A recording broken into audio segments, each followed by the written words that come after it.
네, 시청자 여러분 안녕하십니까? 뉴스 그 이상의 뉴스 G1 뉴스쇼 김우진입니다. 지난달 소비자 물가 상승률이 3년 반 만에 1%대로 떨어졌다는데 밥상 물가의 고공행진은 여전합니다.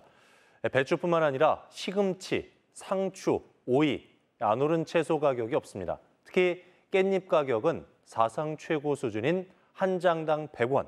고기 먹을 때 상추, 깻잎 싸서 먹기도 부담스러워졌는데요.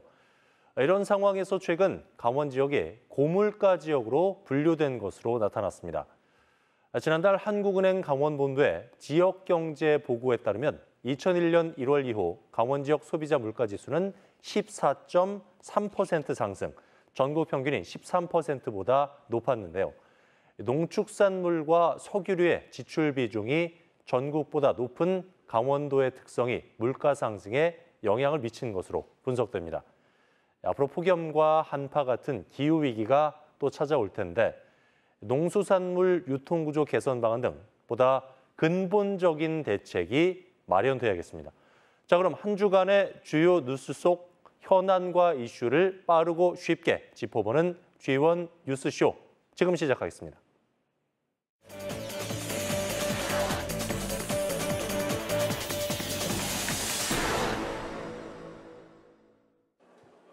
세계 태권도 연맹 본부 유치와 세계 태권도 주니어 선수권 대회를 개최 중인 춘천시가 세계 태권도 연맹과 기자회견을 열고 태권도 종주도시 조성을 약속했습니다. 육동환 춘천시장과 조정원 세계 태권도 연맹 총재는 송암 스포츠타운에서 기자회견을 열고 연맹 본부 건립과 각종 태권도 대회 유치 등에 협력하기로 했습니다. 조정원 총재는 춘천시와 연맹이 함께 춘천이 국제 스포츠의 중심지로 자리매김할 수 있도록 노력하겠다고 밝혔습니다. 육동환 춘천시장도 태권도를 기반으로 한 지역 발전과 국제 교류를 적극 추진해갔다고 말했습니다. 특히 양 기관은 2028년 준공 예정인 세계 태권도 연맹 본부 이전을 2027년까지 앞당기기로 했습니다. G1 뉴스 박명훈입니다. 앞서 리포트에서 보셨듯이 춘천시가 세계 태권도의 중심 도시로 도약을 앞두고 있습니다. 오늘 주민 뉴스 이 소식 자세히 다뤄보도록 하죠. 이 내용 취재한 박명훈 기자 나와 있습니다. 어서 오세요. 안녕하세요. 자, 춘천시가 치열한 경쟁 끝에 세계 태권도 연맹 본부 유치에 성공을 했네요. 네, 그렇습니다. 경기 김포시와의 치열한 경쟁 끝에 지난해 우선 협상 대상 지역에 선정이 됐는데요. 지난달에는 본부 건립도 확정이 됐습니다. 전 세계 태권도인들의 성지가 됐다, 이렇게 표현할 수 있겠는데요. 조감도를 한번 보시면 네. 세계 태권도 연맹 본부는 춘천 송암동 일원에 2028년까지 총 사업비 220억 원이 투입되고 지하 1층, 지상 4층 규모로 지어지게 됩니다. 최근에는 공사 기간을 최대한 앞당기기로 하면서 준공 시점을 2027년까지 앞당긴다는 계획입니다. 네, 통과되긴 했습니다만 우여곡절이 좀 있었던 모양이에요. 네, 사업비가 200억 원 이상의 세금이 투입되는 사업인 만큼 지방재정중앙투자심사를 받게 되는데요. 막대한 세금이 투입되는 만큼 사업성은 있는지 법률상 다른 문제는 없는지 정부 부처가 꼼꼼하게 살펴보는 단계입니다. 춘천시의 경우에는 삼수 끝에 바로 이 중앙투자심사를 통과를 했는데요. 한번 화면을 보시면 지난 3월에는 중앙투자심사를 담당하는 행정안전부가 세계 태권도 연맹 본부 운영 계획이 미흡하고 본부를 방문하는 이용객의 수요 분석이 면밀한 보완이 필요하다라는 의견을 제시했습니다. 네. 한마디로 향후 사업성에 대한 구체적인 계획을 따져 물었던 건데요. 이후 4개월 뒤인 지난 7월에는 본부 건립에 필요한 지방비 150억 원에 대한 조달 계획을 좀 더 구체화하라고 지시를 했습니다. 예. 국비가 70억, 지방비가 150억, 총 220억의 세금이 투입되는 대규모 국제 사업인 만큼 재정 운용에 있어서 문제가 있어서는 안 된다라는 뜻으로 풀이가 됩니다. 이에 춘천시는 자료 보완 등을 거쳐 세 번째 도전 끝에 투자 심사를 통과하게 됐는데요. 예. 육동환 춘천시장 인터뷰 보시죠. 정부에도 이 WT 이전이 갖는 여러 가지 지원 효과, 경제적 효과 등 비경제적 효과를 갖다 충분히 검토하고 정부가 결정한 일입니다. 지금 최근에 그 중투심을 통과했지만은 중투심을 통과하는 과정에서 기획재정, 문화관광부, 그리고 행정안전부가 다 검토한 결과 동의를 할 것이고 강원도도 협력하고 지원을 약속했습니다. 우여곡절 끝에 통과된 사업인 만큼 앞으로 역할에도 기대가 되네요. 네, 춘천시는 이번 본부 유치를 계기로 춘천을 태권도 중심 도시로 도약시키겠다라는 계획을 세웠습니다. 내년까지 치러지는 세계 태권도 문화축제와 각종 국제 태권도 경기는 물론 15년의 역사를 자랑하는 춘천 코리아 오픈 대회로까지 연계를 시키겠다라는 건데요. 특히 오는 2026년에는 세계 선수권 대회도 유치해 전 세계의 실력을 가지고 있는 태권도 선수들을 춘천에 불러 모으겠다라는 목표도 세웠습니다. 또 향후 세계 태권도 연맹 본부가 건립이 되면 연맹 총회와 각종 국제 회의, 포럼 등이 바로 이곳 춘천에서 열리게 됩니다. 춘천의 본부 건립을 확정한 세계 태권도 연맹 역시 이에 대한 기대감을 나타내는데요. 관련 인터뷰 보시죠. 춘천만큼 이렇게 아름다운 그 호반에 계획적으로 잘 정비된 도시가 많지 않습니다. 또 인천공항이나 서울에서 멀지 않고 그래서 이쪽에 택한 것을 상당히 세계 연맹 본부에서도 기쁘게 생각을 하고 그동안에 이제 춘천 태권도 페스티벌을 통해서도 많은 집행위원 외국 선수들이 와서 보고도 모두 감탄을 하는 걸 보면서 역시 춘천시 선정을 참 잘했다 하는 그런 생각을 드립니다. 네, 춘천시가 세계 태권도의 중심 도시로 우뚝 설 날이 머지 않아 보이는군요.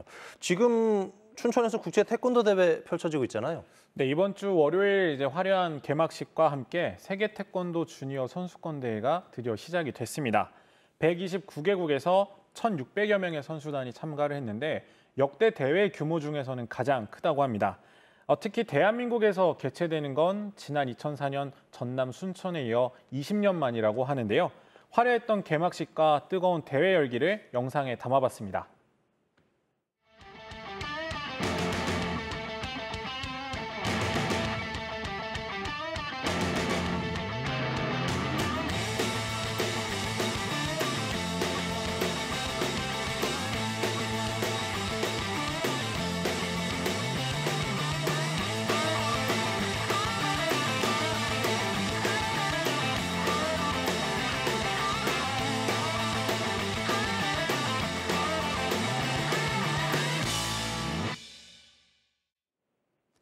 자, 끝으로 해결해야 할 과제들 좀 짚어주실까요?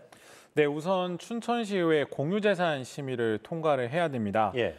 세계 태권도 연맹 본부가 건립되는 부지가 시유지이기 때문에 춘천시의회 동의가 아주 필수적인데요.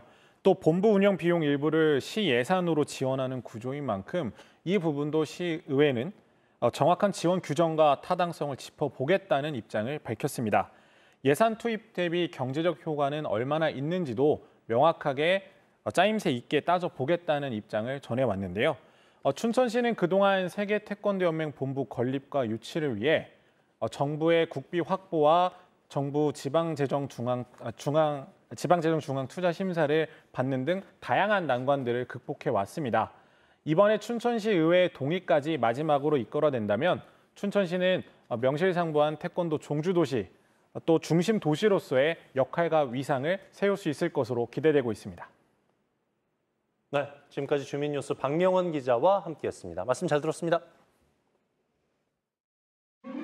개천절, 하늘이 열린 날이라는 뜻을 가진 우리나라의 국경일입니다. 고조선을 세운 당군왕검의 건국을 기념하는 날로 매년 10월 3일에 그 의미를 되새기며 많은 이들이 기념하고 있죠.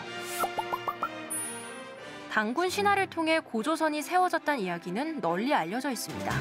하늘에서 내려온 환웅과 곰이 사람으로 변한 웅녀 사이에서 태어난 당군이 나라의 이름을 조선으로 했다는 이야기. 하지만 이 이야기가 역사적으로 기록된 것은 고려시대의 승려 이련이 저술한 삼국유사가 처음이었습니다. 삼국유사는 고조선의 건국 이야기를 전했지만 해당 기록은 수천 년이 흐른 후에 쓰였기 때문에 고조선의 건국 날짜는 정확히 알 수 없는 상황이었습니다. 그렇다면 고조선이 세워졌다는 기원전 2333년은 어떻게 정해졌을까요? 조선 성종 때 만들어진 역사 교과서인 동국통감에서 기원전 2333년으로 정해졌습니다. 그때부터 고조선의 건국연도는 그 권위에 의해 공식적인 기록으로 자리 잡게 됐죠. 그리고 1949년 10월 1일 법률 53으로 국경일에 관한 법률이 공포됐는데 정부가 개천절을 국경일로 정하면서 음력 10월 3일을 양력으로 바꿨고 그 후로 지금까지 매년 양력 10월 3일이 개천절로 자리 잡게 됐습니다. 개천절은 우리 민족의 시작과 정체성을 기념하는 중요한 날인데요.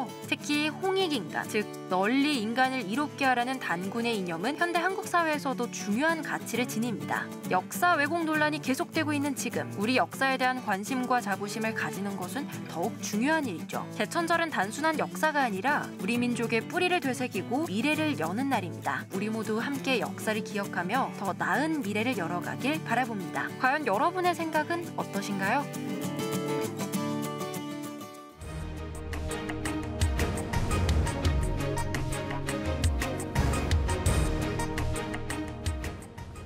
네, 한 주간 뉴스 가운데서 가장 뜨거운 현안과 이슈를 다뤄보는 시간입니다. 주간 뉴스픽 G1방송 홍서표 보도국장과 얘기 나눠보겠습니다. 어서 오십시오. 네, 안녕하세요.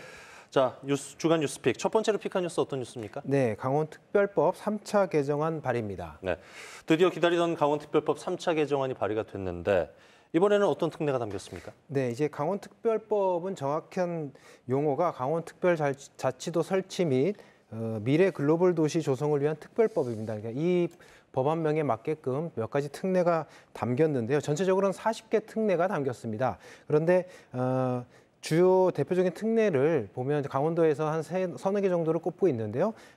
글로벌 도시 교육도시 지정, 그다음에 강원 과학기술원 설립, 그다음에 댐 주변 지역 지원, 요 정도 세 가지 등을 들 수 있습니다. 그 내용별로 조금만 살펴보면 글로벌 교육도시는 제주를 벤치마킹한 건데요. 서귀포시에 보면 4개의 국제학교가 있습니다. 그런데 이 국제학교 생기기 전에 서귀포 인근에 16,000명이던 인구가 22,000명으로 늘었다고 하고요.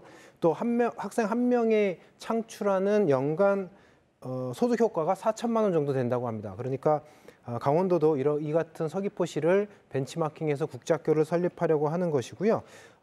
강원도형도 그래서 비슷하게 이루어질 것 같습니다. 유치원부터 고등학생까지 그리고 내국인, 외국인 같이 들어갈 수 있는 학교 형태가 될 것 같습니다.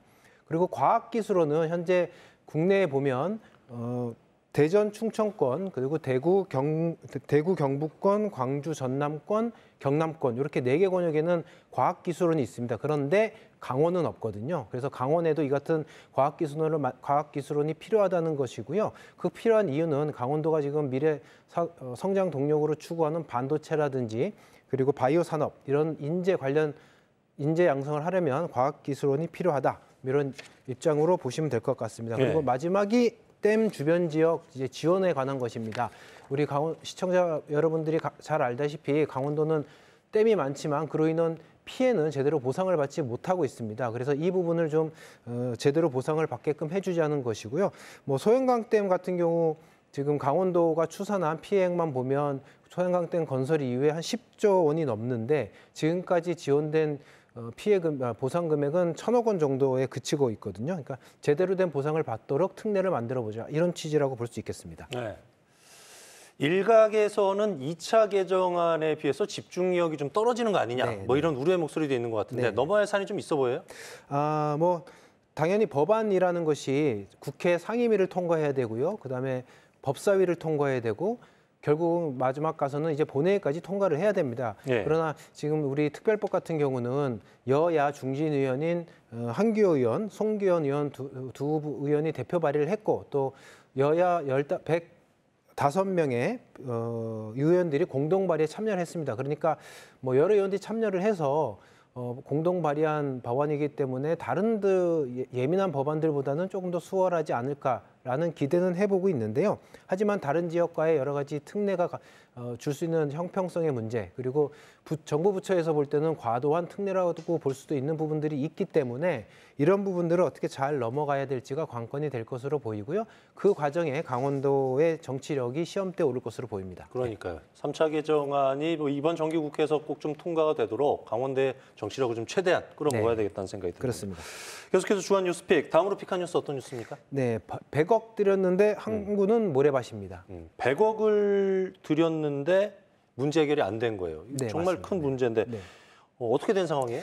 네, 이 고성 반환항 얘기인데요. 이게 예. 그 뭐 최근 얘기는 아니고 오래전 얘기인데 아직도 이제 해결이 안 돼 있는 겁니다. 이게 지난 2006년에 반환함 이제 그 항만 공사를 하면서 이제 배들이 접원하기 어선들이 접원하기 쉽게 이제 항구를 만들었는데 그 직후부터 매년 항구 안쪽으로 모래가 퇴적되는 겁니다. 그래서 예. 매년 뭐 1억 이상을 들여서 준설을 하고 있는데 이런 일이 반복되니까 결국은 얼마 전에 고성군이 100억을 들여서 잠재 등 퇴적을 막는 공사를 했습니다.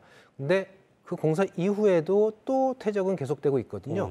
그래서 어민들이 계속 불편을 겪고 있는 상황입니다.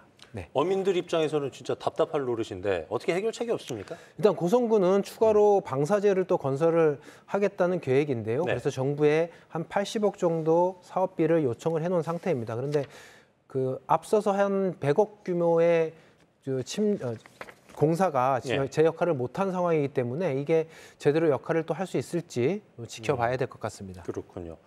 한두 푼도 아니고 이게 내 돈이었으면 어떻게 해야겠습니까? 그렇죠? 허술하게 사업을 이렇게 진행하겠습니까?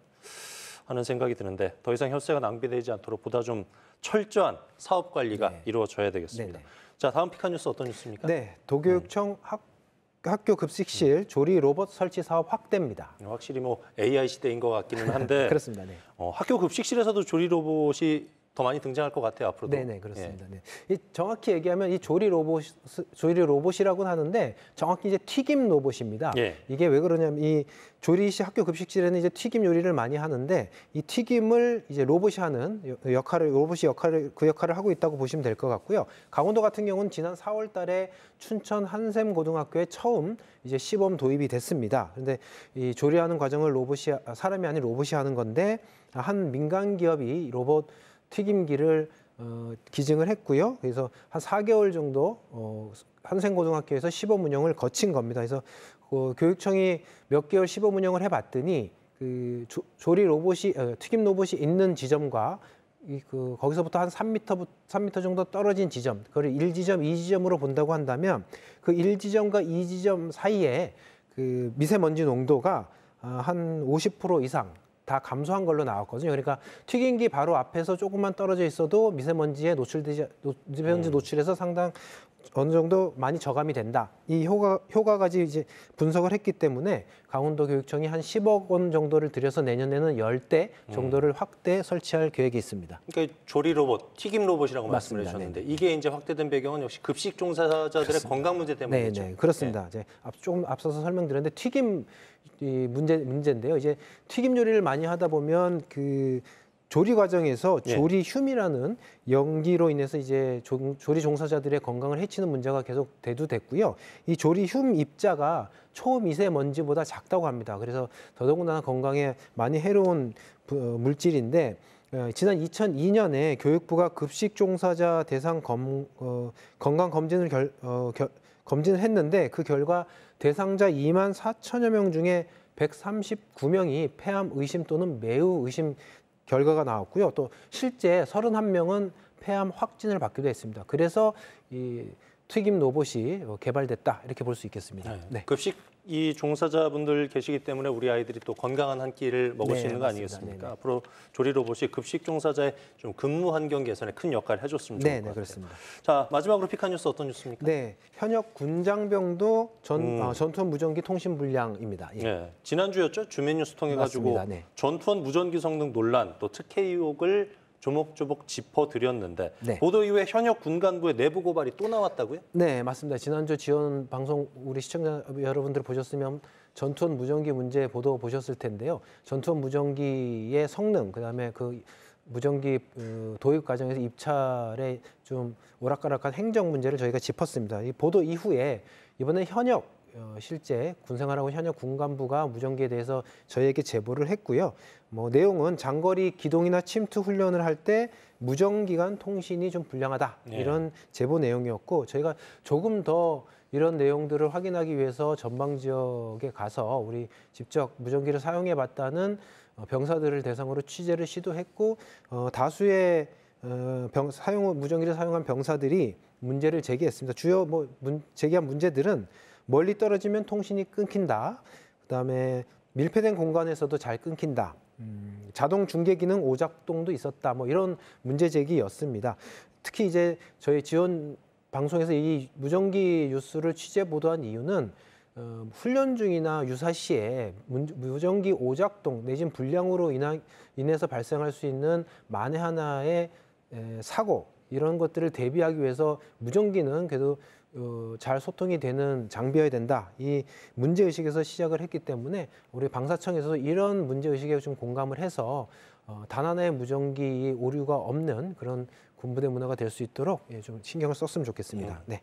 관련해가지고 무전기 납품업체하고 방위사업청은 어떤 입장이에요? 일단은 무전기 납품업체 측은 저희 쪽에 공식적인 입장을 지금 저희가 계속 확인하고 있고요. 예. 그다음에 방위사업청은 지난주 보도와 같습니다. 공식적으로 무전기 보급 이후에 공식적으로 제기된 문제점은 없다. 그리고 뉴스에 저희가 제기한 성능 결함이나 불만 사항도 공식적으로 아직 나온 건 없다라는 입장이고요. 다만 지난주에 저희가 문제 지적한 여러 가지 중에 하나였던 1차 보급 무전기와 2차 보급 무전기 간의 상호 교류가 되지 않는다는 점은 개선 방안을 찾겠다라는 입장을 저희에게 전달했습니다. 네. 잡음이 좀 많은 사업인 건 맞는 것 같아요. 제기된 문제에 대해서는 좀 확실하게 규명을 하고 원인 규명하고 네. 개선 방안도 찾았으면 좋겠네요. 네네. 지금까지 주간 뉴스픽 홍석표 보도국장과 얘기 나눠봤습니다. 고맙습니다. 네, 감사합니다.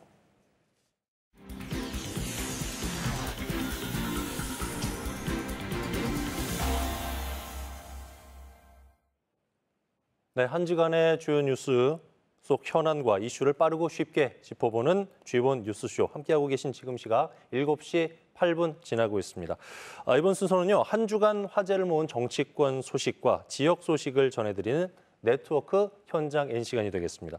오늘은 정치권 이슈부터 좀 살펴보도록 할게요. 강원도는 전 세계에서 유일한 분단도라서 통일 문제라든가 안보 문제가 나오면은 역시 예민할 수밖에 없는데요. 최근에 두 개의 국가론 논란이 정치권에서 아주 뜨겁죠. 문재인 정부 시절에 대통령 비서실장을 지낸 임종석 전 의원이 꺼낸 건데요. 지난달 19일이었습니다. 9.19 평양 공동선언 6주년 기념식에서 더 이상 당위와 관성으로 통일을 이야기하지 말자라고 이야기를 했습니다. 잠깐 들어보겠습니다. 통일을 꼭 해야 한다는 강박관념을 내려놓읍시다. 객관적 현실을 받아들이고 두 개의 국가를 수용합시다. 임 전 의원은 논의를 시작하자는 입장인 것 같은데 여권은 반발하고 있고 야권도 선을 긋고 있는 것 같거든요. 오늘 네트워크 현장에선 김도한 기자가 김관용 민주평통 수석부의장을 만나서 두 국가론에 대한 의견을 들어봤습니다. 네, 안녕하십니까, 부님. 네, 사실 강원도 입장에서는 민평통이 우리나라 통일 공감 운동의 구심점 역할을 하고 있고 또 부총리급 부의장을 맡고 계시니까 또 반가운 기분입니다. 어떠세요? 특별 강원 자치시대를 열어가고 있는 도민 여러분께 우선 인사를 드립니다. 사실 그게 아주 중요한 지역이고 또 접경지이기 때문에 우리 국민의 어떤 잣대가 되는 그런 도답게 많은 발전이 되고 또 잘 지켜주셔서 감사하다는 인사를 드립니다. 네, 이렇게 좀 자리 부탁드린 게 최근에 이제 통일을 하지 말자 이런 논란들이 나오고 있잖아요. 논의를 시작하자 이런 취지인 것 같은데 우리 민평통 입장에서 보면 이런 주장이 가장 큰 문제점은 뭐라고 생각을 하십니까? 우선 접근 자체가 아주 잘못된 겁니다. 대한민국 헌법에 위배되는 거예요. 대한민국 헌법 3조와 4조를 보면은 영토 조항과 통일에 대한 조항이 나오는데 거기에 위배되는 얘기고 또 역사적으로 이것이 우리가 우리 통일을 지향하던 우리 국가 정책과 또 우리 국민에게 아주 혼란을 일으키는 공론 분열을 획책하는 아주 잘못된 얘기고 또 나아가서는 영구문단을 획책하는 그런 기도도 숨어 있고 그래서 이런 건 어떻게 와해시키고 또 조금 더 흔들림 없이 통일의 전선을 형성해서 계속 이래 나아가고 있습니다. 우리 민주평통이 이제 민간 분야에서 통일 운동을 주도하고 있다면 당연히 이제 국가 정보부처는 통일부가 될 텐데 최근 나오는 주장들 보면 통일부까지 없애자 뭐 이런 주장도 나오고 있고. 제가 아주 잘못된 거죠. 그 통일을 주관한 부처 자체를 없애자는 이런 발상, 또 뭐 분단 국가에 대한 어떤 잘못된 인식, 또 국론 분열 이런 것들이 이제 어느 잔존 그런 세력들이 주장되는 것은 극히 불행한 일이고, 또 남남 갈등, 남쪽도 떠도는 분열 갈등하는 그런 문제가 되고, 이것은 국민의 이름으로 규탄이 돼야 되고, 또 역대 대통령 13분의 대통령도 계속 자유 또 평화 통일을 주장했고, 또 분단 80년 세월을 보면은 그렇게 통일의 어떤 희망을 계속 갖고 있습니다. 그런 것을 볼 때 이런 것은 당초부터 불식이 돼야 되고, 또 분단에 대한 아픔을 다시 통일로 성화시키는, 또 8.15 해방을 또 통일로 성화시키는 그런 역할을 계속되어야 된다고 봅니다. 정확한 사정을 저희가 알 수는 없겠지만 최근 전문가들이 분석한 내용을 보면 북한도 그 지금 통일을 지우는 작업, 또 두 개 국가론 이런 것들을 거론하고 있다고 들었거든요. 사실 이제 북한 이탈 주민도 많이 계시고 특히 강원도에 이제 실향민들도 많이 계신데 그분들이 들으면 참 이제 슬픈 이야기일 것 같습니다. 뭐 일부 그렇게 학자들도 뭐 주장은 통일은 찬반도 뭐 있고, 그것도 사실 아주 소수 세력이고, 또 강원도는 그 탈북한 분들하고 934명이 이랬습니다. 그리고 또 제 2세, 3세들이 통일에 대한 희망을 안고 있는데 참 그런 건 참 안타까운 일입니다. 배신행위고, 또 이런 것들을 담론으로 제시한다는 것 자체가 그 저희가 배후 세력이 뭐냐 이런 것도 궁금하고, 뭐 이렇게 해서 그 통일의 전선은 이상하게 나아가고, 특히 해외에 있는 우리 136개국 또 민주평통 우리 한국까지 합해서 22,000명의 통일전선의 자문위원들이 똑같이 강력하게 항의를 하고 언론 보도를 하고 규탄을 하고 있습니다. 이런 통일에 대한 에너지는 다시 한번 축적이 돼야 되고, 그렇다고 해서 미래에 대한 희망, 통일 후의 희망, 또 고향을 찾아가고자 하는 그런 실향민들의 모습들을 생각하면 함부로 이렇게 말하는 게 아닙니다, 이게. 그런 것들이 지금 행행되고 있다는 데서 심히 유감의 뜻을 표하고, 우리는 거기에 관계없이 차근차근 통일의 에너지를 모아서 국내 또 국제적으로 통일을 얻어야 되기 때문에 그런 것도 북한 인민을 생각해서 다시 한번 나아갈 것입니다. 아까 강원도에 대해서 더 각별한 애정 보여줘서 감사하긴 한데, 그 강원도가 이제 유일한 분단도다 보니까 이런 통일이나 안보 이슈가 좀 예민하게 반응할 수밖에 없어요. 그것들이 이제 직접 몸으로 느껴지는 경제적 피해라든지 민생의 피해 이런 것들을 느껴왔기 때문인데, 지금 일고 있는 이런 두 개 국가론 같은 것들이 소모적인 논란이 민생에도 영향을 주는 거겠지, 어떻습니까? 그럼요. 굉장히 혼란을 우선 초래하는 거죠. 흩어진 애는 뭐가 어떻게 불안하나 그런 생각. 또 현재도 그렇죠. 미래에 대한 희망을 앗아가는 아주 불행한 일입니다, 이건. 그래서 강원도는 158km 접경 지역이기 때문에 우리나라 접경 길이가 우리나라의 3분의 2입니다. 경기도보다 훨씬 넘을. 그런 도민들 입장에서 볼 때는 이거 통일을 하지 말자, 두 개 국가를 인정하자, 헌법을 뜯어고쳐 하자, 이런 일부의 세력들이 주장하는 것보다 굉장히 당황하셨을 겁니다. 전혀 걱정하실 필요 없습니다. 그리고 국제적으로도 그러하고 유엔에도 그러하고 통일에 대한 지원과 기대를 함께 있다는 것을 말씀을 드리고, 우리는 더욱더 단합이 돼서 특히 청년들이 앞장을 서서 통일에 대한 전선을 구축해야 되고, 또 나라 전체가 8.15 선언을 대통령께서 독도리를 발표했는데 그 통일의 구체적인 방안이 다 나와 있습니다. 그런 것들이 그대로 진행이 되기 때문에 일부에서 그런 소리 나는 것도 저희들이 또 규탄하고, 각 지역마다 지금 난립니다. 해외도 그렇고 막 불안을 들고 잘못됐다 주장하기 때문에 곧 그것을 잠재워질 것이고, 또 이 기회에 전환점을 찾아서 더더욱 단합된 통일의 에너지로 돼서 미래 통일을 앞당기는 그런 역할을 우리가 맡아서 해야 된다. 특히 강원도 어민 여러분 많이 도와주시기 바랍니다. 강원도 화이팅! 네. 석 부회장님 오늘 귀한 말씀 고맙습니다. 네. G1 뉴스쇼 함께하고 계십니다. 계속해서 원주에 있는 영서지사 연결해서 한 주간 화제를 모은 영서권 소식 살펴보도록 하죠. 정창현 기자. 네, 영서지사입니다. 네, 태백하면은 장성광업소가 떠오를 정도로 광업은 태백을 대표하는 산업 아니겠습니까? 최근에 광산이 문 닫으면서 일자리를 잃은 광산 노동자들에 대한 처우 개선 목소리가 높아지고 있다고요?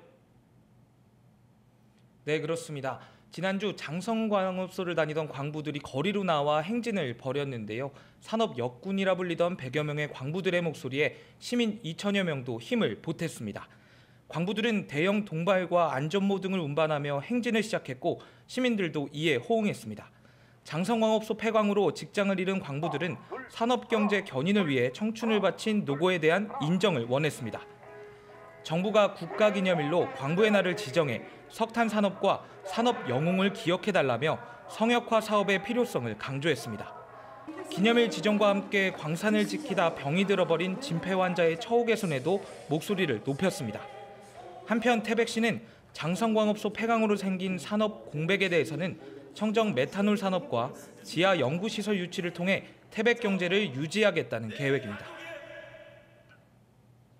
네, 다음 소식으로 넘어가 보겠습니다. 요즘에 길 가다 보면은 낙엽이 떨어질 시기가 아닌데 가로수에 나뭇잎이 모두 떨어져 있는 걸 쉽게 볼 수가 있어요. 이게 외래종 나방의 애벌레 때문이라고요? 네, 그렇습니다. 먹성이 좋은 미국 흰불나방 유충이 과도하게 번식해 나뭇잎을 모조리 갉아먹는 탓에 문제가 되고 있습니다.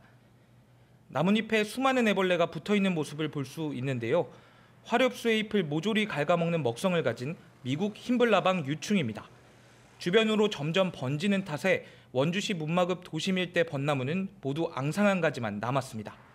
전문가들은 갈색무늬 구멍병과 미국 흰불나방 유충으로 인한 피해가 심각하다는 판단입니다. 특히 미국 흰불나방 유충이 과도하게 번식해 제대로 된 광합성 작용이 어려운 상태라 지적했습니다. 미국 흰불나방 유충이 극성을 부리는 원인으로 가을 폭염이 지목되고 있는데요. 미국 흰불나방은 보통 6월과 8월 사이 2번 정도 부화하는데 높은 기온이 가을까지 이어지면서 한 번 더 부화하기 좋은 조건이 갖춰진 겁니다. 유충들이 성충이 되면 문제는 더 심각해집니다. 미국 흰불나방이 한 번에 600개에서 700개의 알을 낳기 때문인데요. 전문가들은 적절한 시기에 방제를 해서 유충의 개체수를 조절해야 한다고 조언했습니다.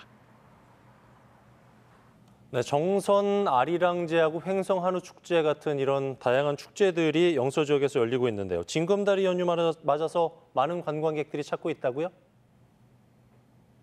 네, 어제 개막한 정선 아리랑제에는 벌써 많은 관광객들이 다녀갔습니다.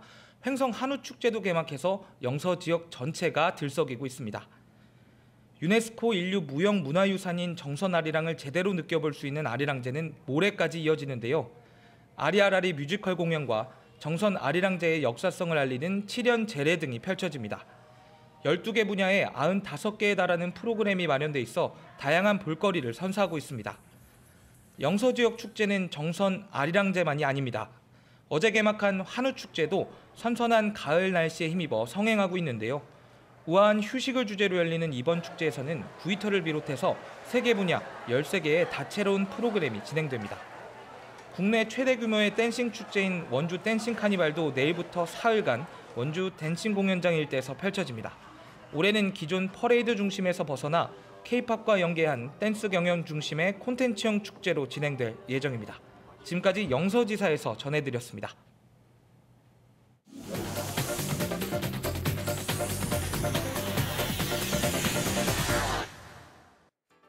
우리의 시선을 확 끄는 흥미진진한 뉴스를 골라 짚어보는 시간 뉴스쇼 브리핑 아나운서 이가연입니다. 가을이 오면 눈부신 아침 햇살에 비친 그대의 미소가 아름다워요. 네, 아름다운 계절 가을이 왔습니다. 울긋불긋해지기 시작한 거리의 가로수를 보면 가을 정취가 느껴지시죠? 그런데 도심 거리에서 자주 보게 되는 이 은행나무, 언제부턴가 천덕꾸러기 신세로 전락했습니다. 은행열매의 악취를 호소하는 민원이 잇따르자 지자체들은 은행열매 조기 채취에 나섰는데요. 춘천시는 이미 9월 초 800그루의 은행 열매 채취를 마쳤습니다. 그렇다면 왜 하고 많은 나무 중에 은행나무를 가로수로 많이 심었을까요? 그 비밀은 바로 은행나무의 껍질에 있습니다. 은행나무는 껍질이 두껍고 코르크질이 많아 불에 잘 타지 않습니다. 화재 확산을 방지해주는 역할을 하는 거죠. 어디 그뿐인가요? 자동차 배기가스를 흡수해 정화하기도 하고 병충해에도 강해 관리하기 수월한 장점이 있습니다. 이렇게 장점 많은 은행나무 악취를 없앨 수 없는 걸까요? 방법은 간단합니다. 악취가 나는 은행 열매는 암나무에서만 자라기 때문에 수나무만 심으면 냄새 걱정 없습니다. 그런데 안타깝게도 예전엔 은행나무가 최소 15년 이상 자라야 암수 구별이 가능했습니다. 최근에서야 은행나무 암수 구별 기술법이 개발돼 앞으로 암나무가 더 늘어날 일은 없게 됐는데요. 비록 거리에선 구린 냄새로 환영받지 못하지만 이 은행 열매 고소한 맛은 기본, 저지방, 저열량 식품으로 다이어트에 좋고요. 장코플라톤이란 성분이 있어 혈액순환에도 도움이 됩니다. 이처럼 은행나무가 여러 이점을 가지고 있는 만큼 악취를 해소할 또 다른 해결책을 찾는 게 낫지 않을까 싶습니다. 다음 소식입니다. 얼마 전까지 한 번 사는 인생, 현재를 즐기자는 욜로족이 각광받았는데요. 이제는 새로운 소비 트렌드가 뜨고 있습니다. 바로 요노족인데요. 하나만 있으면 된다라는 뜻으로 욜로와는 정반대. 꼭 필요한 것만 구매하고 소비를 줄이는 Z세대의 저소비 트렌드입니다. 불필요한 물건은 구매하지 않고 품질이 좋은 물건을 오래 사용하는 것에 중점을 두는데요. 이렇게 욜로족이 지고 요노족이 뜨게 된 건 경기 불황과 고물가가 이어지고 있기 때문입니다. 통계청에 따르면 2023년 소비자 물가지수는 전년 대비 3.6%의 증가한 데 비해 39세 이하 가구의 평균 소득은 1.9% 상승에 그쳤습니다. 그러다 보니 한 아르바이트 플랫폼에서 Z세대를 대상으로 설문조사를 한 결과 추구하는 소비 습관으로는 요노가 71.7%로 가장 많이 나타났는데요. 이에 유통업계에서도 요노족을 공략하기 위해 초저가 마케팅을 펼치고 있습니다. 최소한의 소비로 경제적, 환경적인 지속 가능성에 초점을 맞춘 요노족, 우리에게도 시사하는 바가 큰데요. 앞으로의 소비 트렌드가 또 어떻게 바뀔지 모르지만 분명한 건 소비자들이 지향하는 가치관은 더 뚜렷해지고 환경과 사회 문제에도 적극적으로 관여하는 형태가 될 것으로 전망됩니다. 지금까지 뉴스쇼 브리핑 아나운서 이가인이었습니다. 네, 계속해서 도내 주요 인사와 화제 인물 초대해서 얘기 나눠보는 이슈 토크 시간입니다. 앞서 영서지사 연결해서 여러분께 축제 소식 알려드렸는데 10월 하면 역시 뭐니 해도 가을 축제의 달 아니겠습니까? 그래서 오늘 이슈 토크에서는 강원관광재단 최성현 대표이사 모시고 도내 축제와 가을 관광에 대한 이야기 나눠보도록 하겠습니다. 안녕하십니까, 대표님? 네, 안녕하십니까. 반갑습니다. 네, 먼저 강원관광재단 대표이사로 취임하신 지 11월 1일 되면 이제 1년 되잖아요. 네. 최근에 발표된 강원도 산하기관 경영평가에서 강원관광재단이 최상위 S등급 받았습니다. 아, 예, 고맙습니다. 축하드리겠습니다. 아울러서 감사합니다. 최우수 기관장으로도 평가를 받으셨는데 소감 한 말씀 부탁드릴게요. 아, 네, 먼저 이렇게 축하해 주셔서 감사의 말씀을 드리고요. 저희 강원관광재단이 이제 4년 차에 가고 있는데 정말 기관의 평가가 S등급을 지금 3년 연속 받고 있고요. 네. 이번에 특히 또 기관장 평가에서 제가 영광스럽게 S등급으로 상향되었습니다. 이 등급을 받은 데에는 우리 김진태 도정의 관광에 대한 특별한 관심과 그리고 또 글로벌 관광국이 함께 협조했고요.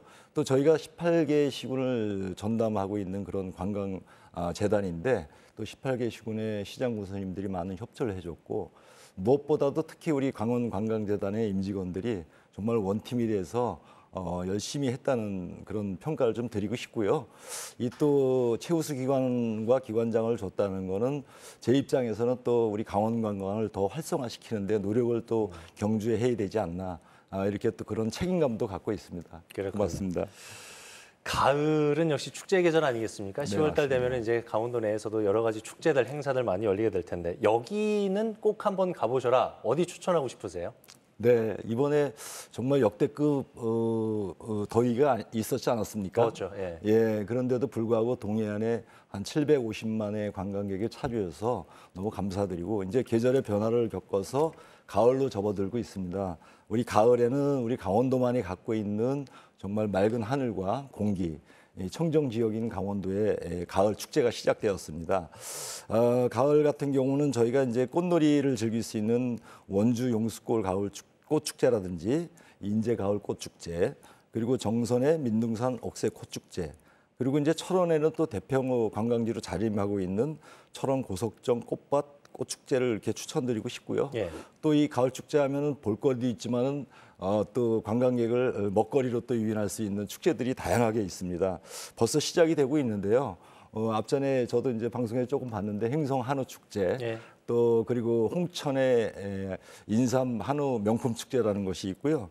그다음에 이제 송이철이 되다 보니까 양양을 알릴 수 있는 양양 송어 연어 축제, 그리고 안흥의 또 찐빵 축제, 고성 통일 명태 축제, 또 강릉 커피 축제 아시죠? 예. 그게 또 올 10월에 열립니다. 그래서 10월에는 정말 관광객들이 눈과 입이 모두 즐거운 그런 가을 축제가 우리 강원도에서 열리고 있기 때문에 제가 강력하게 추천을 드리고 싶습니다. 가을에 좀 부지런히 움직여야 되겠네요. 네, 맞습니다. 도내에서 이렇게 다양한 축제들이 양쪽으로 많이 나오고 있는데 축제가 지역 이미지나 지역 경제 미치는 파급 효과는 대표님 어느 정도라고 보고 계세요? 이게 저희 같은 경우는 이제 한국관광공사의 데이터랩이라든지 이런 부분을 많이 활용을 하는데요. 2023년에 문화관광 축제 빅데이터 보고서에 따르면은 23년도 기준에 우리 강원 지역의 축제 수가 사실은 가장 많습니다. 그리고 그 방문을 하는 관광객 숫자도 강원도가 전국에서 제일 많고요. 예. 또 이분들이 소비하는 소비 성향도 강원도가 가장 높습니다. 그만큼 축제라는 것이 사실은 관광객을 인바운드도 시키고 또 소비욕과 지갑을 열 수 있는 그런 역할을 충분히 하고 있습니다. 또 2023년대의 전국 축제 기준으로 보면은 저희 강원도에서 10월 달이 가장 많은 관광객과 소비가 이루어지고 있고요. 예. 또 분기별로 따지면은 4분기에 가장 많은 관광객 수와 그다음에 소비 효과를 노리고 있기 때문에 정말 1년 중에서 지금이 우리 강원도에서 열리는 축제가 숫자도 많지만은 그만큼 관광객들을 불러들이고 관광객들의 지갑을 열 수 있는 그런 중요한 시기라고 볼 수 있습니다. 이제 있다 보면은 비슷비슷한 축제들이 네, 여러 맞습니다. 지역에서 이제 많이 우후죽순처럼 생겨나다 보니까 경쟁도 좀 치열하잖아요, 사실은. 네, 맞습니다. 다른 지역과 차별화된 강원 가을 관광의 특색은 뭐라고 보고 계세요? 그래도 저희가 타 지자체에 비해서 우리 강원특별자치도가 가지고 있는 특색은 봄, 여름, 가을, 겨울이 좀 뚜렷하다고 볼 수 있고요. 예. 또 이런 강원도만이 갖고 있는 천혜의 자원을 활용해서 여름에는 우리 동해안을 찾는 분들이 또 많고 또 사실 강원도의 특성상 바다와 산이 있지 않습니까? 네. 이 산악 지역 같은 경우는 울긋불고 또 단풍으로 이루어지면서 축제와 함께 이 꽃축제가 열리는 이런 부분들이 있기 때문에 저희 강원도만의 이런 특색은 사실 이 천혜의 절경을 바탕으로 해서 저희가 자연 환경을 보고 또 풍경을 감상하고 이런 부분에서는 정말 강원도가 넘버원이라고 할 수 있습니다. 일각에서는 좀 비슷비슷한 지역 축제가 너무 많다 이런 우려의 목소리도 좀 있는 것 같아요. 선택과 집중을 해야 되는 게 아니냐 이런 목소리도 있는 것 같은데 어떻게 바라보고 계세요? 네, 좋은 지적해 주셨습니다. 사실 말씀 주신 대로 선택과 집중은 분명히 지역 축제를 더 활성화시키고 또 지속 가능 발전할 수 있게 만드는 요인이라고 봅니다. 예. 그래서 일각에서도 이 축제에 대한 부분이 너도나도 축제가 벌어지는 부분에서는 우려하는 목소리 있는데요. 이게 축제를 열게 되면은 이제 지자체들은 많은 관광객을 인바운드 시키고 그분들이 소비를 유발시키기 때문에 우리 강원도로서는 사실 인구 소멸 지역 아닙니까? 그래서 이분들이 와서 체류도 하고 이래야 되기 때문에 이런 부분에서 축제를 활성화시키는 거는 당연해야 되겠지만 우리 국내 축제 중에서도 아시겠지만 화천 산천어 축제 같은 경우는 정말 대표적인 국제 축제로 자리매김을 했고 또 방문하는 분들이 100만을 넘을 정도로 그렇게 노력을 하고 있습니다. 사실 이런 부분에서 경제적인 효과도 상당히 여파를 미치는 건 알고 계실 텐데요. 그런 부분에서 이런 무분별한 축제에 대한 부분이 선택과 집중으로 이어져서 집중 가능한 연속적으로 좀 축제를 열릴 수 있는 그런 바탕이 좀 돼야 되지 않나. 그런 것들이 우리 숙제라고 좀 볼 수 있다고 생각합니다. 네. 강원도의 가을 축제 내실화를 위해서는 지역 관광 콘텐츠를 지역 차원에서 자체 역량으로 개발을 하고 주민 참여를 좀 높여야 된다 이런 얘기가 많은데요. 어떤 해결책 주시겠습니까? 네, 맞습니다. 지역 주민이 좀 자발적으로 참여를 할 수 있고 또 주민이 만들어가는 지속적인 로컬 여행이 좀 만들어야 되겠는데요. 예.